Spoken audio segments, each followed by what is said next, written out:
এ কি বৃষ্টি শুরু হলো বলো তো? বৃষ্টি তো আর থামতেই চায় না। বৃষ্টি অনবরত হয়েই যাচ্ছে, দেখো চারিদিকে কি অবস্থা, জলে জল।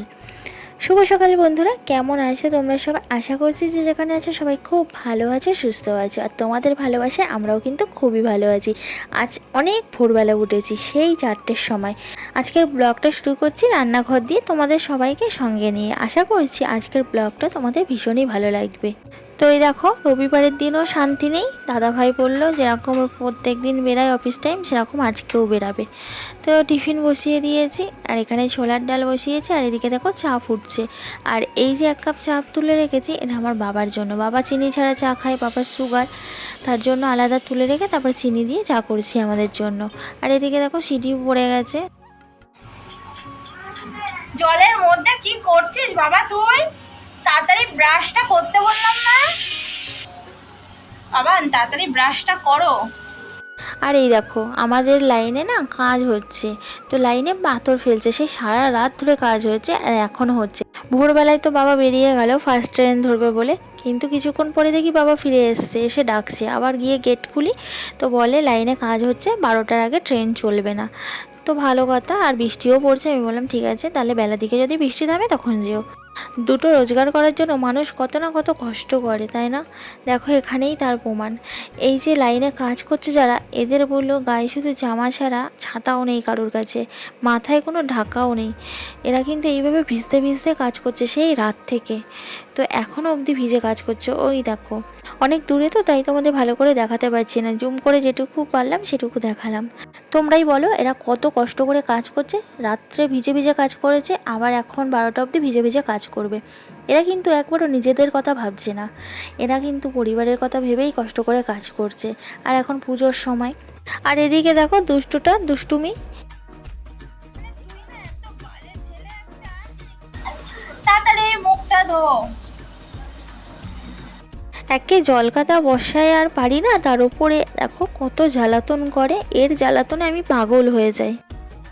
চলো আমরা চাটা খেয়ে নিই, আর ছোলার ডালটাও সেদ্ধ হয়ে গেছে, তারপরে সাতলে নেবো, একটু বন্ধ রাখি। আর রুটি করব সকালে আজকে টিফিন।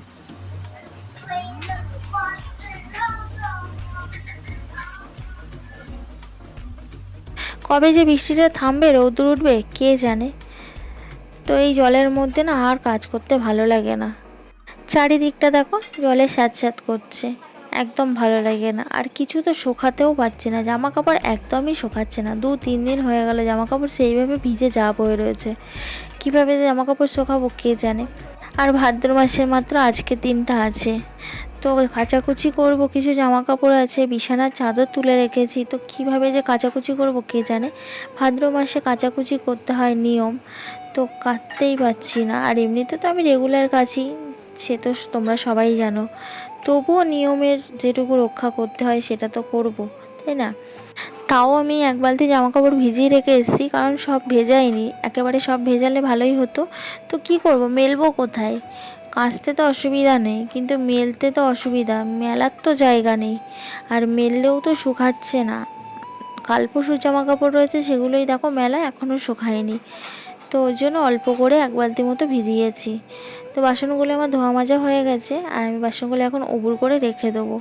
তো বাসনগুলো ঘরের জানলাতে উবুড় করে দিলাম, চলে এলাম আবার বাইরে। এবার রান্নাঘরের পাপোশগুলো সব আমি ধুয়ে ধুয়ে মেলে দেবো, কারণ পাপোশগুলো পাতা ছিল তো, ওর ওপরে তো জল পড়ে পুরো ভিজে গেছে।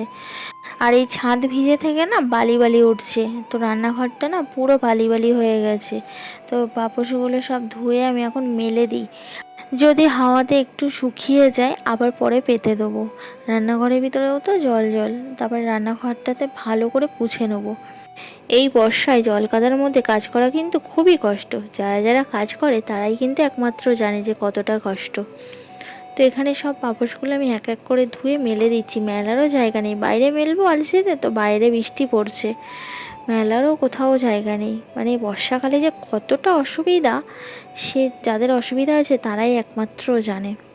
তো আমি 3টে জিনিস আমি রান্নাঘরে পেতে রেখেছিলাম, কারণ প্রচুর পরিমাণে তো জল ঢোকে বৃষ্টি হলে, যত জোরে বৃষ্টি হবে তত জল ঢোকে। আর ওদিকে ঘরে আমি বাবাকে, আমার মেয়ে ছেলেকে খেতে দিয়ে এসেছি। কারণ সকালবেলা অনেকটাই বেজে গেছে, 9:30 মতো বাজে। তো ওদেরকে খেতে দিয়ে আমি এই কাজগুলো করে নিই। আর এদিকে দেখো বাবা বলে নিচের ঘরের চুলটা আমি ঝেড়ে দিচ্ছি। দেখছে সকাল থেকে আমি এই জলের মধ্যে ওপরে কাজ করছি, আর জল কাদার মধ্যে না তাড়াহুড়ো করে কাজ করা যায় না, স্লিপ করে পা, পড়ে যাওয়ার ভয় থাকে। তো বাবা বলে আমি নিচের ঘরে ঝুল ঝেড়ে পরিষ্কার করে দিচ্ছি সব কিছু, তুই ওপরের কাজগুলো করে নে। তোমরাই দেখো আমার বাবা কত সুন্দর করে ঘরটা পরিষ্কার করে দিচ্ছে, ঝুল ঝুল সব ঝাড়পোছ করে। মেয়ের হাতের পোড়া রুটি বাবার কাছে ভীষণ সুস্বাদু হয়। পোড়া খাবার খেয়েও প্রশংসা শুধু একমাত্র বাবাই করে। একটা মেয়েকে তার বাবার মতো ভালোবাসতে কেউ পারে না। মেয়েটার কষ্ট কিন্তু একমাত্র তার বাবাই বোঝে। তবে কি অদ্ভুত তাই না, যে ঘরে জন্ম নেয়, যেখানে জীবনের 15টা বছর পার করে, যে মেয়েটা সবার আদরে থাকে, একটু অসুস্থ হলেই বাবা মা পুরো বাড়ি মাথায় করে ফেলে মেয়ের জন্য। যে বাবা মা তার মেয়ে না খেলে তারাও খেত না, একদিন সেই পরিবারটাকেই ছেড়ে আসতে হয়, পর হয়ে যায় প্রতিটা মেয়ে। নিজের বাড়িতে তারা তখন আত্মীয় হয়ে যায়। এর চাইতে বড় ত্যাগ কিছু আছে বলে আমার তো জানা নেই। যে যে কথাগুলো আমি বললাম, ওই কথাগুলো কি আমি ঠিক বললাম না ভুল বললাম, তোমরা কিন্তু অবশ্যই জানিও। তো দেখো বাবা এখনও ঘরের কাজ করে যাচ্ছে। বললাম বাবা রেখে দাও, আমি করে নেবো। তাও দেখো কথা শুনে একটু পরেই কিন্তু চলে যাবে ট্রেন চললে। তো দেখো কত কাজ করে দিয়ে যাচ্ছে। তো বাবা মারা ছাড়া কি বিনা স্বার্থে এরকম কাজ কেউ করে দেবে? আমার তো মনে হয় না। তারপরে দেখো আমি উপরে ঘরে এসে বিছানার চাদরটা পাল্টে নিলাম। আর বিছানাতে যে চাদরটা পাতা ছিল ওটা আমি কেচে দেবো, তবে আজকে কাচবো না, কারণ আজকে কোথায় মেলবো, মেলার তো জায়গা নেই, তার জন্য রেখে দিলাম, কালকে কেচে দেবো। তো উপরে ঘরে বিছানাটা সুন্দর করে গুছিয়ে ঘরটা ঝাড় দিয়ে নিলাম। আর উপরে ঘরে ঝুলটা আমি আগের দিন ঝেড়ে নিয়েছিলাম, তোমরা দেখেছো। রান্নাঘরটা আর ঝাড়া হয়নি, আর নিচের ঘরটা বাকি ছিল, সিঁড়ির ঘরগুলো বাকি ছিল। তো নিচের ঘরটা তো বাবা করে দিয়েছে, আমি রান্নাঘরটা ঝেড়ে নিচ্ছি। তো রান্নাঘরের ঝুলটা ভালো করে ঝেড়ে নিলাম, নিয়ে এই যে রান্নার দিকে চলে এলাম। বাবা বেরিয়ে যাবে, ট্রেন চলা শুরু হয়ে গেছে 11টার দিক দিয়ে। তো এখানে বেশি কিছু করবো না, একটু খিচুড়ি করে দেবো ডালে চালে, তাড়াতাড়ি হয়ে যাবে। বাবা তো আবার বেরাবে বর্ষা বাদলের দিন, আর এতক্ষণ অবধি ট্রেন বন্ধ ছিল, অনেক ভিড় হবে, কারণ সবাই আটকে পড়ে আছে না, আর এই বৃষ্টি কাদা জলে। তো এখানে আমি আলুগুলো ভেজে নিচ্ছি। তো এদিকে আমি বসিয়ে দিয়েছি কিন্তু চাল ডাল একসাথে। তো খুবই তাড়াতাড়ি সহজ রেসিপি আমি বানিয়ে দিচ্ছি খিচুড়ি। আর বৃষ্টিও হচ্ছে না, সারা দিন রাত তো বৃষ্টি হচ্ছে গুড়ি গুড়ি। তো এই বৃষ্টিতে খিচুড়ি খেতে কিন্তু খুবই মজা। আর আমার তো গরম গরম খিচুড়ি খেতে ভীষণ ভালো লাগে। বাবাও বলছিল যে আজকে খিচুড়ি কর। আমি জিজ্ঞাসা করছিলাম বাবা কী রান্না করব বল। তো এই কথা শুনে আমার ছেলে মেয়ে তো বলে উঠলো খিচুড়ি খাবো। আর আমার বাবাও বলল যে খিচুড়ি রান্না কর, অনেক দিন হয়ে গেল খিচুড়ি খাওয়া হয়নি। তো আমি আর একটুও দেরি না করে চলে এলাম রান্নাঘরে খিচুড়ি বসাতে। তো এখানে আমি নারকেল ভেজে নিচ্ছি, খিচুড়ির মধ্যে একটু নারকেল দেবো, বাবাই এনেছিল নারকেল। খিচুড়ির মধ্যে নারকেল দিলে কিন্তু খুবই ভালো লাগে, অনেকে কুড়ে দেয়, আবার আমরা এরকম ডুমো ডুমো করে কেটে দিই।